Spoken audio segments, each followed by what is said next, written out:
প্রধান সাহেব আইলে লাভ কি দেশ ইয়ে করছে আসার নাই বিচার নাই কোনো একটা কিছু নাই এমপি আইব আর প্রধানমন্ত্রী আইব আয় দেশে কিনবো যেটা না মানুষের নিরাপত্তা থানার মধ্যে নাই আসার নাই বিচার নাই তো আর এমপি আর প্রধানমন্ত্রী আয় কিনবো তোমার কি সমস্যা হয়েছে?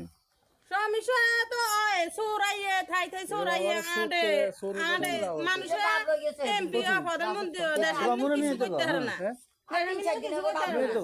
হিরা রাইস কা কদিন আগে আঙ্গুই এন্দি আই 2 লাখ করে চোরে বাতি দেন না বাতি তো ভাই থাকলে কিছু ঘর ভিতরে হান্দাইলে আদার থানা বাইদ মিললেন আর জাল একলা আমরা থাই হেকুলে তো 2 লাখ করে 57 গুণে আই তো দেশের মধ্যে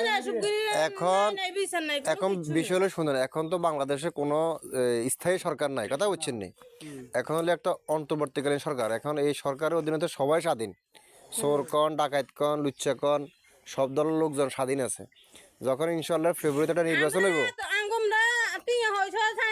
সম্পদ চাই না আমরা বা কিছু চাই না, আমরা চাই শান্তিভাবে দেশের মধ্যে চলা যেন চলতে পারে মানুষ। এই জন্যই আগামী ফেব্রুয়ারিতে একটা নির্বাচন হইব।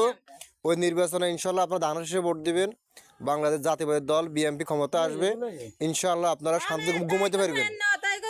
আমরা কোনটা বুঝি না, আমরা বুঝি যে দিলে শান্তি আমরা হ্যাঁ ইনশাল্লাহ আপনারা ধানের শীষে ভোট দিবেন।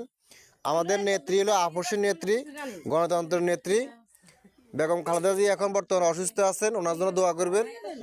আর আগামীকালকে শুনলেন, আগামীকালকে 2টা বাজে শান্তিরহাটে আমাদের মহিলা সমাবেশ আছে, বুঝছেন? আমাদের মাননীয় সাবেক সংসদ সদস্য লক্ষ্মীপুর জেলা বিএনপির আহ্বায়ক জনাব শহীদ চৌধুরী ভাই আসবেন, আপনাদেরকে কিছু কথা বলবো, ঠিক আছে নি?